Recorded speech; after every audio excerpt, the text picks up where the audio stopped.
Calcutta incident గురించి మీకు ఏమనిపించింది? ప్రతి ఒక్క వ్యవస్థ యొక్క ఫెయిల్యూర్. చేతులు వెనక్కి విరిచేసి, కాళ్ళు వెనక్కి విరిచేసి, ఎందుకు ఆ అమ్మాయి అంత దారుణంగా చంపేశారు చెప్పమని చెప్పండి. ప్రశ్నించడం ఏమని ప్రశ్నించింది? ఈ రోజు జరిగింది ఎంతో ఉంది, కానీ చేసిన వాళ్ళల్లో కనీసం కొంచెం కూడా మిల్లీగ్రామంత మానవత్వం కూడా ఎందుకు లేదు అనంటే, ఇంత ఘోరంగా ఇంత హేయంగా జరగడానికి గల కారణం ఏదైనా కానీ ఒక పర్సనల్ రివెంజ్ అనేది ఉంటేనే కదా. పర్సనల్ రివెంజ్ ఎవడుకుంది? ఎవడైతే అసలు ఎంత పెద్ద డ్రామా జరుగుతుందంటే, ద గ్రేట్ మమతా బెనర్జీ గారు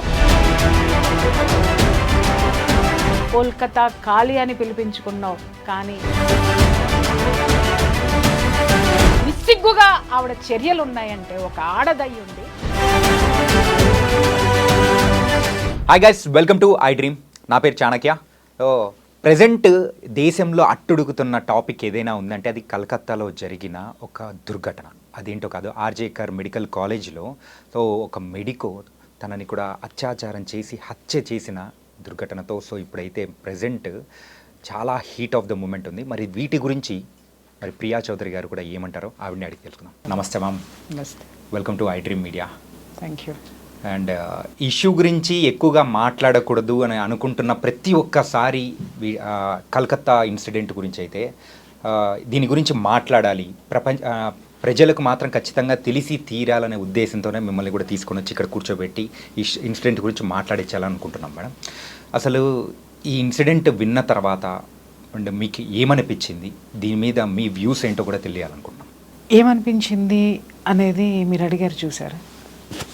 ఎవరికైనా కానీ ఏమనిపిస్తుంది? ఒక దారుణము, ఒక ఘోరము చూసిన తర్వాత కడుపు రగులుతుంది. ఎవరి మీద కోపం రావాలి? ఎవరిని కోపం తెచ్చుకోవాలి? అసలు ఆ అమ్మాయికి జరిగిన ఇన్సిడెంట్ ఏంటి? అసలు ఏం జరిగింది? మీడియా మొత్తం కూడా నిజంగా ఇవాళ చాలా బాధ్యతాయుతమైనటువంటి ఆ యొక్క పనిని చేస్తుంది. ఎక్కడ, ఏ మూల, ఏ రోజుకు ఆ రోజు అప్డేట్ ఇస్తూ కోల్కతాలో ఉన్నటువంటి సిచ్యువేషన్స్ ఏంటి అని నేను అడుగుతున్నాను. ఈ ఇన్సిడెంట్ జరగడం భారతదేశంలో ఇదే మొదటిసారి కాదు. ఇలాంటి ఘోరాలు, ఘోరాతి ఘోరమైనవి ఇదే విధంగా ప్రతిసారి జరుగుతున్నాయి. కాకపోతే ఎక్కడో ఒక సంఘటనని మనం తీసుకొని దాని గురించి మాత్రమే మాట్లాడుతున్నాం. నిత్యం ఎన్ని ఘోరాలు జరుగుతున్నాయి, ఆడపిల్లల మీద అత్యాచారాలు జరుగుతున్నాయి అనేది ఎవరు చూశారు, ఎవరు మాట్లాడుతున్నారు? ఒకరోజే జరుగుతున్నాయా? సంచలనం వచ్చినప్పుడు మాత్రమే మనం వెళ్తున్నామా? సంచలనాల వైపు మాత్రమే మనం నడుస్తున్నామా? అందుకే నేను చాలా రోజుల నుంచి ఈ విషయం మీద నేను మాట్లాడలేదు. బికాజ్ ఎందుకంటే ఒక సంఘటన జరగడం లేదు, ప్రతి గంటకి జరుగుతుంది భారతదేశంలో యువతుల మీద అత్యాచారం అనేది. ఈరోజు వయోభేదం లేదు, వావి వరుసలు లేవు. ఇంత నీచమైనటువంటి ఘోరమైనటువంటి అకృత్యాలు ఎందుకు జరుగుతున్నాయి అనేది ఏ హౌస్ వైఫ్ అయినా ఆలోచించిందా? ఏ ఒక్క గవర్నమెంట్ ఎంప్లాయీ అయినా ఆలోచించాడా? ఎక్కడ రిక్షా తొక్కుకునేటటువంటి కార్మికుడు ఆలోచించాడా? కర్షకుడు ఆలోచించాడా? శ్రామికుడు ఆలోచించాడా? ఎవ్వరు ఆలోచించారు? ఆలోచించటం లేదు. మిస్టర్, ఆలోచిస్తే ఈ అత్యాచారాలు జరగవు. మీరు అనొచ్చు, ఆలోచించినంత మాత్రాన అత్యాచారాలు ఎలా ఆగిపోతాయండి అని. ఒక్కసారి సంఘటనలోకి వెళ్ళండి. ఇవాళ అంత ఘోరమని ఎందుకు మాట్లాడుతున్నాం? ఆమె మీద జరిగినటువంటిది ఒకరా, ఇద్దరా, 10 మందా? అయ్యో ఇంకేం జరిగింది? క్రైమ్ థ్రిల్లర్ సస్పెన్స్ స్టోరీ చూసినట్టు రోజు ఇంకేమన్నా వస్తాయని. అరే, నేను చెప్తున్నాను, మనం వినేటటువంటి ప్రతి ఒక్కళ్ళకి సిగ్గు, శరం నాడి నరాన ఉన్నట్టయితే కనుక సిగ్గుపడాలి. ప్రతి ఆడది సిగ్గుపడాలి, ప్రతి పేరెంటు సిగ్గుపడాలి, ప్రతి ఒక్క మనిషి అనేవాడు కూడా సిగ్గుపడాలి. ఎందుకు అనంటే ఒక ఆడపిల్ల మీద అంత అసలు చెప్పలేనటువంటి దారుణం అన్నమాట, దుర్మార్గం, అతి హేయమైనటువంటి చర్య జరిగింది అనంటే ఆ శరీరంలో ఉన్నటువంటి పార్ట్, కళ్ళల్లో నుంచి బ్లడ్, నోట్లో నుంచి బ్లడ్, అసలు నిజంగా చేతులు వెనక్కి విరిచేసి కాళ్ళు వెనక్కి విరిచేసి అని ఇన్ని మాట్లాడుకుంటున్నామే, కొన్ని గొంతుకలు వింటున్నాను మీడియాలో, అసలు ఇలా జరుగుతుంది అని. అరే ఆ గొంతుకల వెనక అరుపులొద్దు, ఆవేదనలోకి ఒక్కసారి తొంగి చూడండి. నేను మాట్లాడుతున్నానది ఆవేదనతోటే. నేను ఇన్ని రోజులు నోరెత్తలేదు. అంత పైశాచికంగా ఒక మనిషే చేశాడు. ఎవడా మనిషి? ఇవాళ మనం ఒకరోజు ఒక కానిస్టేబుల్ని బయటకు పట్టుకొని వచ్చారు, అదే వాడెవడు వాలంటరీ పోలీసింగ్ని పట్టుకొని వచ్చారు. ఆ తర్వాత 2 రోజులు గడిచిన తర్వాత ప్రిన్సిపల్ని అరెస్ట్ చేశారు. ఆ తర్వాత 2 రోజులు గడిచిన తర్వాత ఇంకెవరు వస్తారో అనే సస్పెన్స్ థ్రిల్లర్ కింద మనం చూస్తున్నాము తప్ప, నేను చెప్తున్నాను అంత క్రూరము నీచము చేసింది ఒక మనిషే కదా. 10 మంది చేయని, ఒక్కళ్ళు చేయని, ఎంతమంది అయినా సరే చేయని హ్యూమన్ బీయింగ్ చేశాడు అక్కడ. కానీ వాడిలో హ్యుమానిటీ లేదు, చచ్చింది. ఏ చర్యల వల్ల చచ్చింది, ఎందుకంత దారుణంగా చచ్చింది అనేది ఎంతమంది ఆలోచించాడు? అది నాకు చెప్పండి. ఎలా చేశారు అని మాట్లాడుతున్నారు.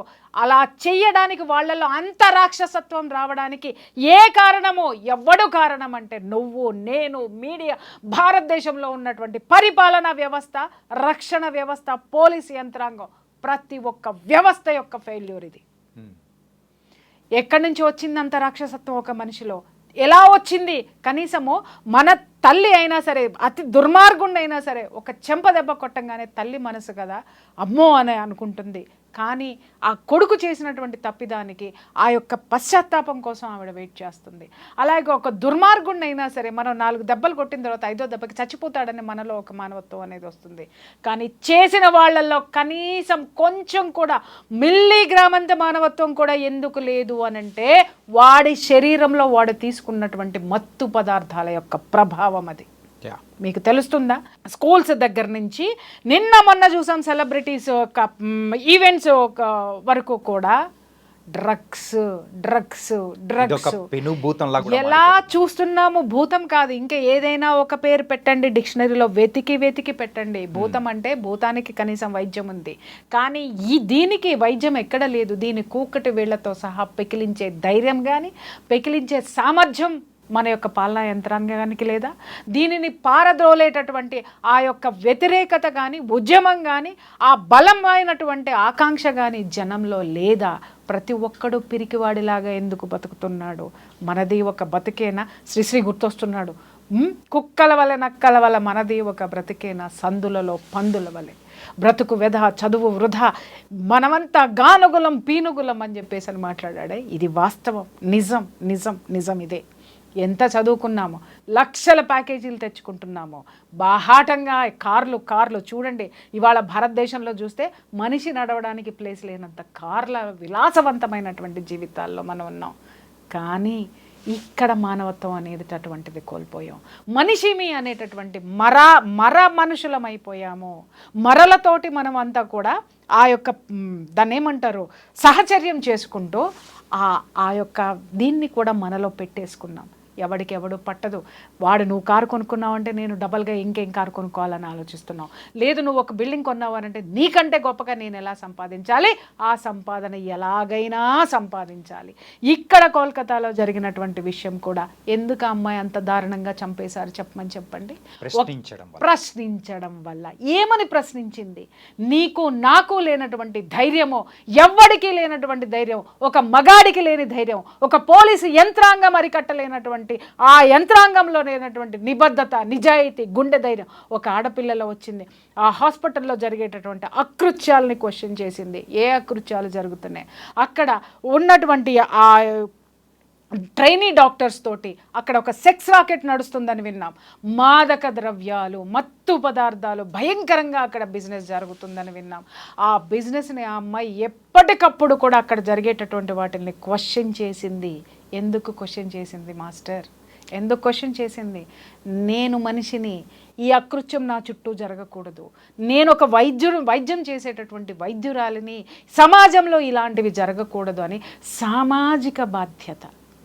అమ్మాయిలో ఉన్నదేంటి? సామాజిక సామాజిక బాధ్యత. నిజంగా చెప్తున్నాను, ఆ వైద్యురాలు కాబట్టి ఆమె ఆలోచించింది ఇది మానసిక రుగ్మతలు ఇవన్నీ కూడాను. శారీరక రుగ్మతలు మానసిక రుగ్మతలు రెండూ కలిస్తే ఇవాళ అమ్మాయికి జరిగినటువంటి చర్య ప్రతి ఇంట్లోనూ ప్రతి ఒక్క ఒంట్లోకి వచ్చి చేరుతుందని అమ్మాయి ఆందోళన చెందింది కాబట్టి ప్రతిదానికి ఖండించింది, ప్రతిదాన్ని ప్రశ్నించింది.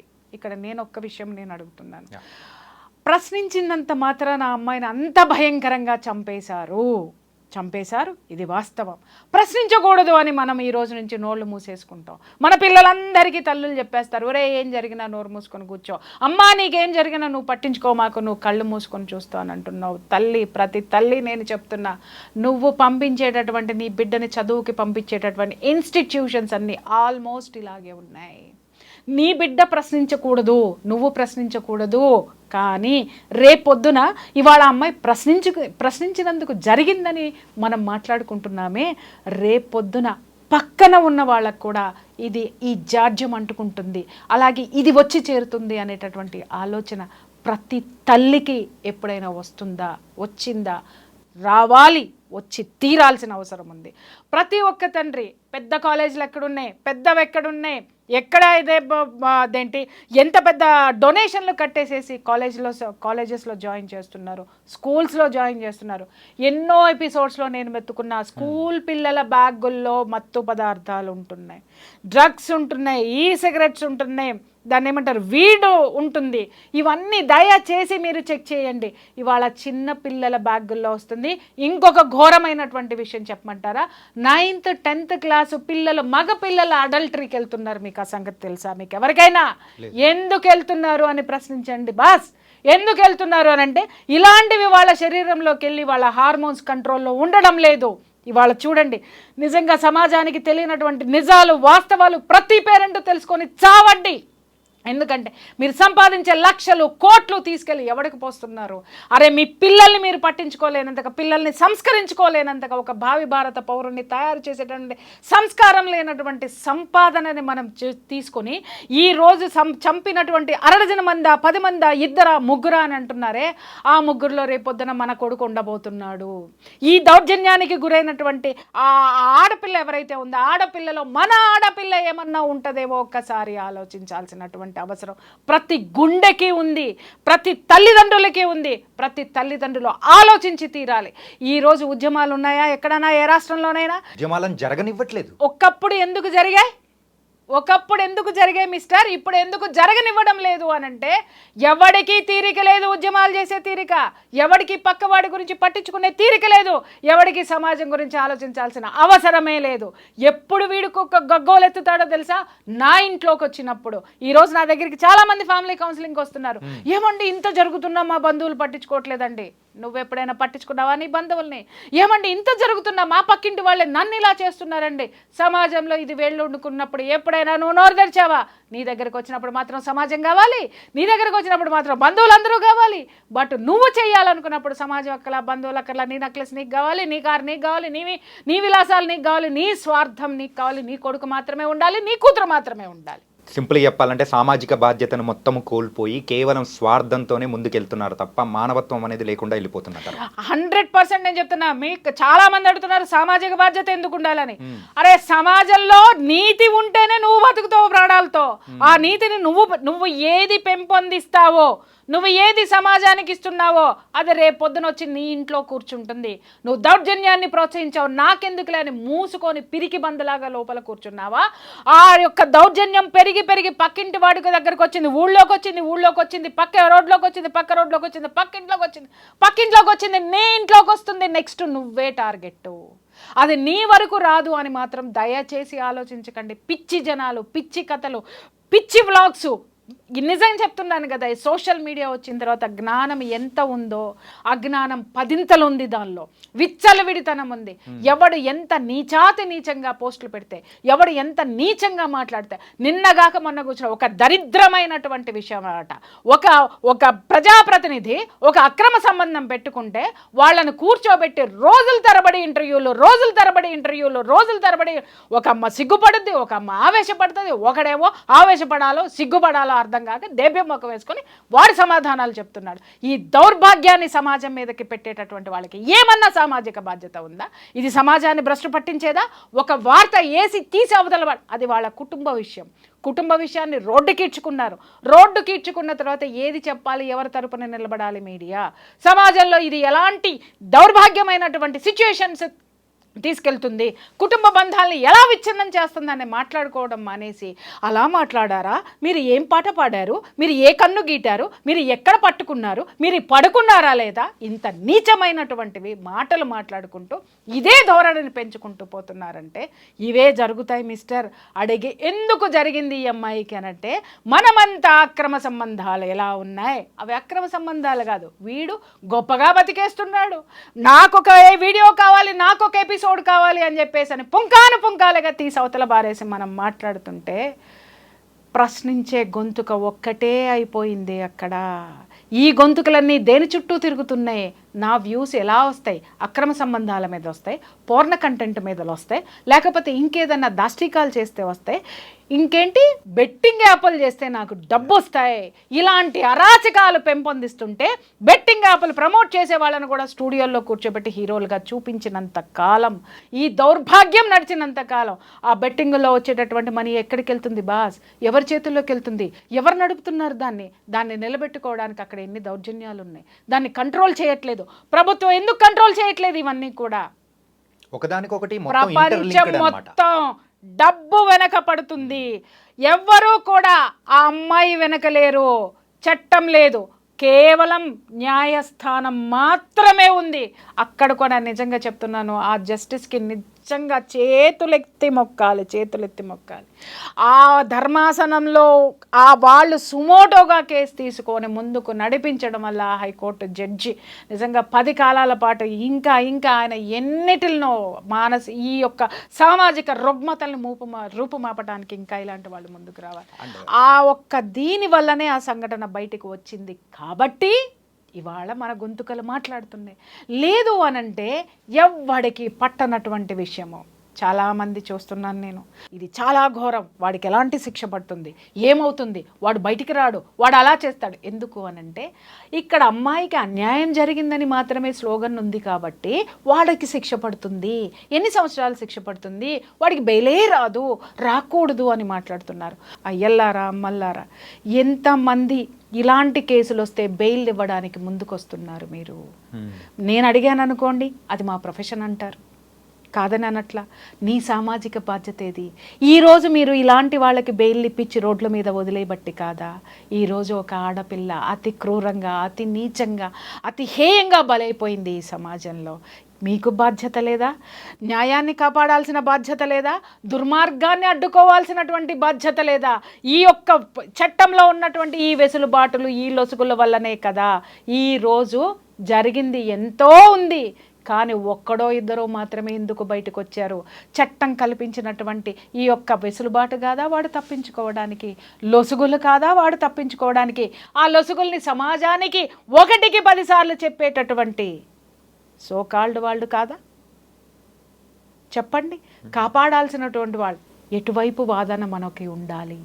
నేను ఇక్కడ ఎవరిని కించపరచడం లేదండి, మనోవేదనతోటి చెప్తున్నాను. ఏది డ్రగ్ ప్లడ్లర్స్ ఉన్నారు, వాళ్ళకి బెయిల్స్ ఇవ్వడంలో నంబర్ 1. ఆయన అడిగాను నేను, ఎందుకండి మీరు ఇలా వీళ్ళకి ఎందుకు ఇలా చేస్తున్నారు?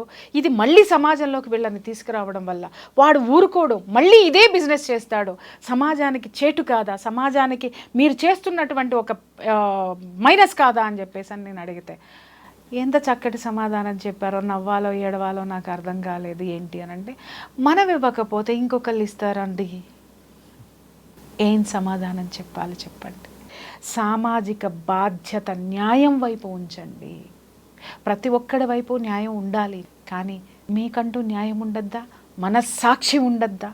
ప్రొఫెషన్ అని పట్టుకుపోతుంటే ఇవాళ డ్రగ్ అమ్మేటోడు కూడా ఒక పెద్ద ప్రొఫెషనలిస్ట్. ఆ వాడిని ఎందుకు మీరు తప్పు పడుతున్నారు? వాడికి శిక్ష పడుతుందని ఎందుకు చెప్తున్నారు?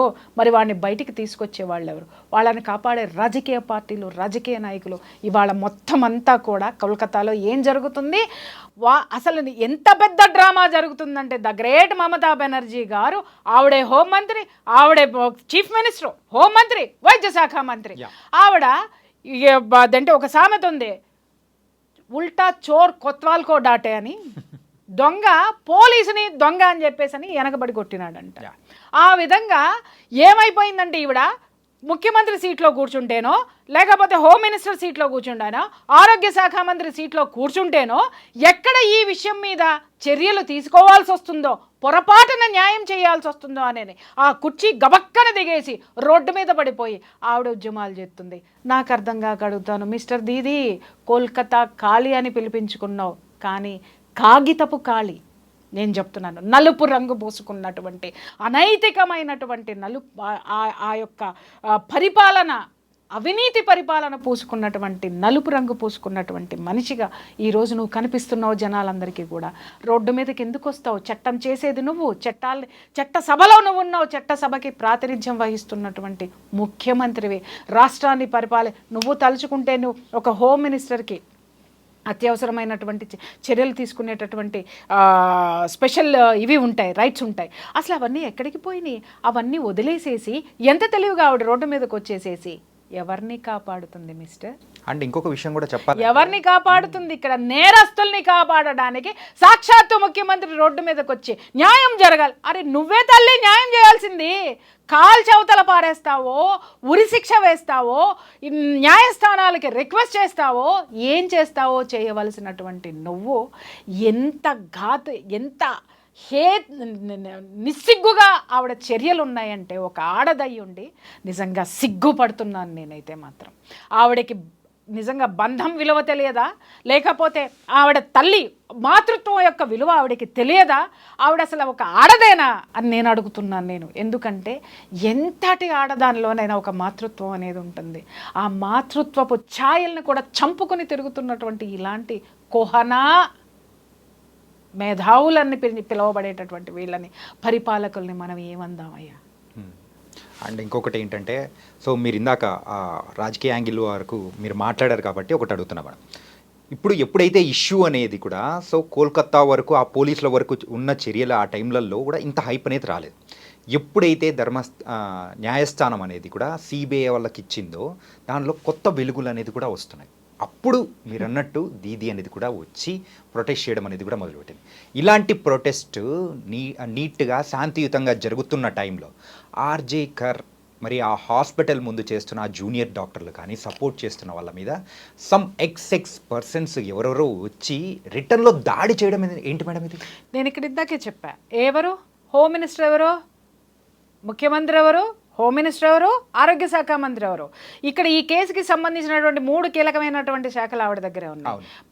అకృత్యాలు జరుగుతున్నది మొత్తం, ఈ డ్రగ్స్ అమ్ముతున్నటువంటిది, ట్రాఫికింగ్ జరుగుతున్నటువంటిది, శాంతి భద్రతలకు సంబంధించినటువంటి అనైతికమైనటువంటి చర్యలు, ఇక్కడ శాంతి భద్రతల లోపం ఎక్కడ జరుగుతుంది? ఒక ఆసుపత్రిలో జరుగుతుంది. ఈ రెండిటిని మీద చర్యలు తీసుకోవాల్సిన పొజిషన్ ఎవరిది? ముఖ్యమంత్రిది. ఈ 3 ఆవిడే కాబట్టి ఆవిడ ఏం చేస్తుంది? అక్కడ ఉన్నటువంటి ఏవైతే ఇవి ఉన్నాయో, సాక్ష్యాధారాలు ఏవైతే ఉన్నాయో వాటిని నాశనం చేయడం. ఆవిడ రాష్ట్రాన్ని నాశనం పట్టించిందండి. సాక్ష్యాలని నాశనం చేయడం ఆవిడకొక లెక్క. భ్రష్టు పట్టించి అవతల పారేసింది. రేపొద్దున దేశానికి పట్టిన అతి దరిద్రమైనటువంటి లీడర్ ఎవరైనా ఉన్నారు అని అంటే ఈవిడొక్కటేనేమో. ఒక ఆడదానిగా నేను ఇన్ని మాట్లాడడం నిజంగా చెప్తున్నాను, సిగ్గుపడుతున్నాను. నేను ఒకటే మాట్లాడుతాను, అనొచ్చు ఆడదాని అయి ఉండి ఇట్లా మాట్లాడతామని. కేవలం నేను ఒకసారి నైటీల గురించి మాట్లాడినందుకు అబ్బో ఆడవాళ్ళందరూ నా మీద విపరీతంగా దాడి చేసేశారు. మరి నేను ఆడదాన్ని కాదా? నేనేం మాట్లాడాను? అందంగా ఉండండి అమ్మా, ఇలా ఎందుకుంటున్నారని మాట్లాడినందుకు మీకు కోపం వచ్చిందే. మరి ఒక ఆడపిల్లని కాళ్ళు విరిచి, కళ్ళు పీకి, ఈ విధంగా ఎముకలు విరగొట్టి, నుజ్జు చేసి ఇంత నీచమైనటువంటి చర్యకి పాల్పడడానికి, అక్కడ అకృత్యాలు అన్నీ జరగడానికి, అంత ఘోరమైన చర్య జరగడానికి నీళ్లు పోసి మొక్కని ఒక వటవృక్షంలో పెంచినది కూడా ఒక ఆడదే. ఆడదాన్ని వీళ్ళందరూ ఏం చేస్తున్నారని నేను అడుగుతున్నాను ఫస్ట్.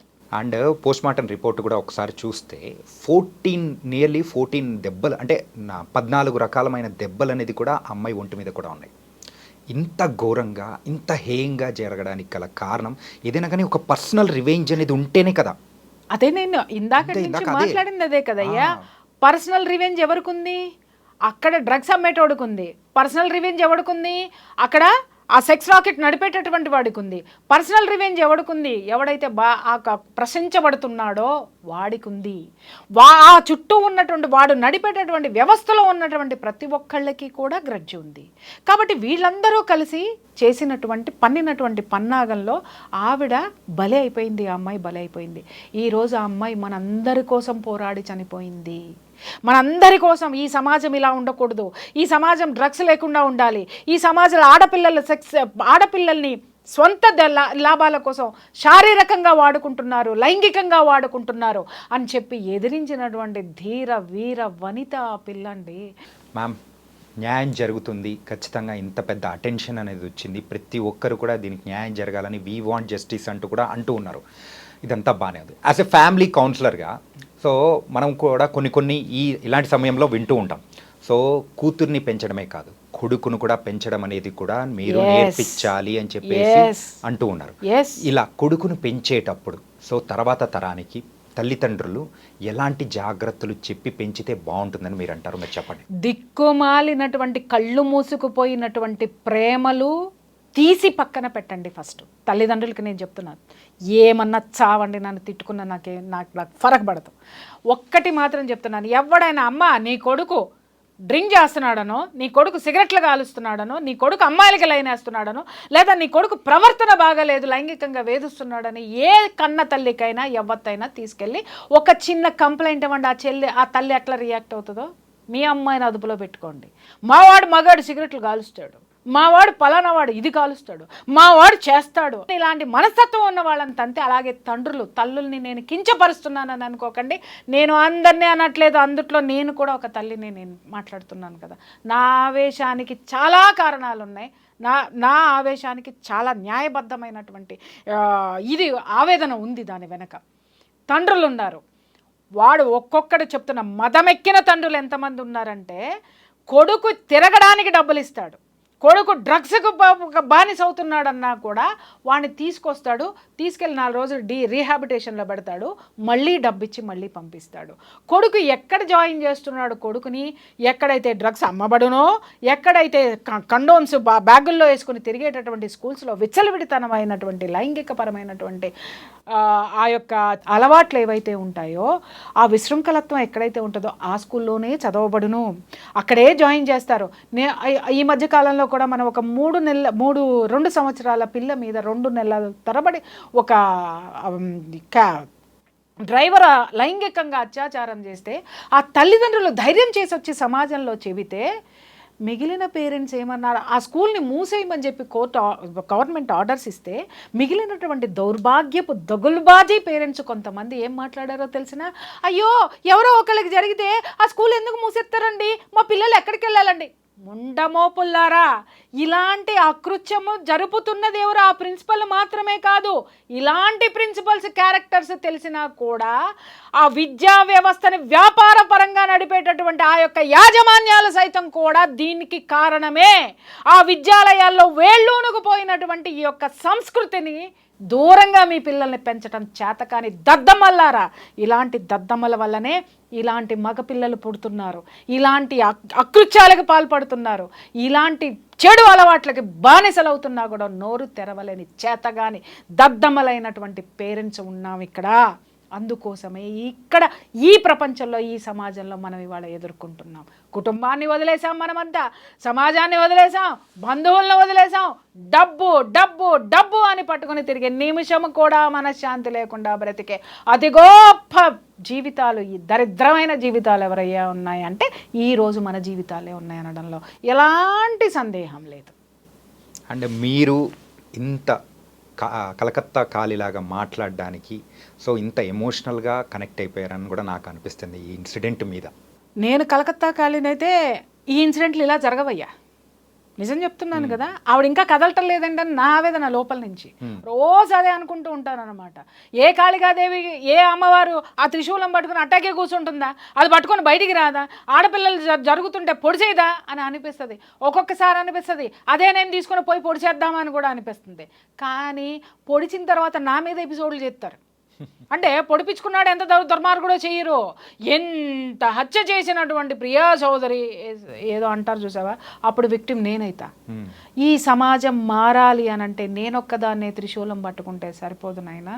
నేనొక్కదాన్నే కలకత్తా కాళి అని అనిపించుకోవడం కాదు. కలకత్తా కాళి ప్రతి తల్లిలోనూ ఉంది, ప్రతి తండ్రిలోనూ ఉన్నాడు, ప్రతి బాబాయిలోనూ ఉన్నాడు, ప్రతి తాతలోనూ ఉన్నాడు, ప్రతి అమ్మమ్మలోనూ ఉంది. ఆ కాళికా స్వరూపాన్ని బయటికి తీయండి. కాళికాదేవి ఎందుకు ఉద్భవించిందయ్యా? ఒక దుర్మార్గుడి రక్తపు బొట్టు కింద కూడా పడనివ్వనని పుట్టింది ఆవిడ. కానీ అదే కాళికాదేవి ఉన్న చోట ఆ పిల్ల రక్తపు అడుగులో పడి ఉంది అనంటే ఆ స్థితిని గతిని అనుభవిస్తున్నటువంటి మనము ఎంత చేతగాని వాళ్ళమయ్యా మనం. కాళికాదేవి ఉద్భవించింది అనంటే ఆవిడ నేర్పింది, అరే ఇలా ఉండండి రా సమాజంలో అని.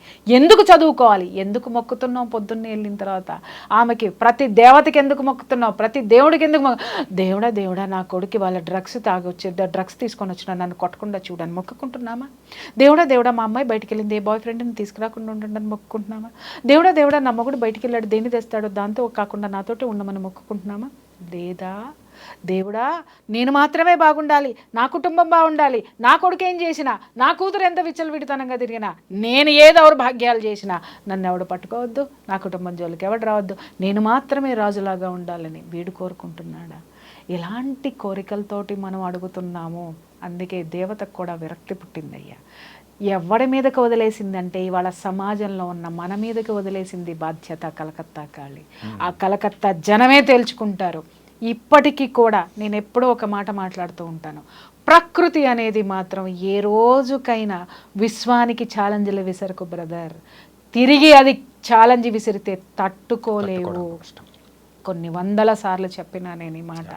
ఈరోజు ద గ్రేట్ దిక్కుమాలిన కాగితపు దీది, కాలారంగు దీది అనుభవిస్తుంది విశ్వం విసిరిన సవాల్ని.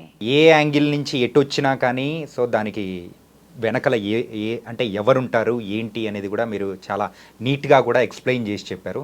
So thank you so much Priya Chaudhary గారు. Thank you. సో గైస్, ప్రతి ఒక్కరు కూడా మరి ఈ ఇన్సిడెంట్ గురించి తలుచుకున్నారంటే ఖచ్చితంగా గుండె తడి, ఖచ్చితంగా కంట్లో నుంచి నీరు వచ్చేది కూడా ఖచ్చితంగా ఉండే ఉంటుంది. అయ్యో అనుకున్న క్షణాలు కూడా మనకు ఉండే ఉంటాయి. కాబట్టి ఇలాంటివి మన ఇంటి వరకు కూడా రాకూడదు అని అనుకుంటే మనం కూడా సామాజిక బాధ్యతతో ఏదైనా కానీ తప్పులు జరుగుతున్నాయంటే ప్రశ్నించే అవకాశం అనేది కూడా మీరు తీసుకొని దాన్ని ప్రశ్నించారంటే మనం ముందుకి జాగ్రత్తగా వెళ్ళొచ్చు. భవిష్యత్ తరాలని కూడా మనం హ్యాపీగా ఉంచవచ్చు. ఇది ఇవాల్టి ఇంటర్వ్యూ. మరో ఇంటర్వ్యూతో మళ్ళీ కలుద్దాం. అంతవరకు take care. This is your Chanakya. See you.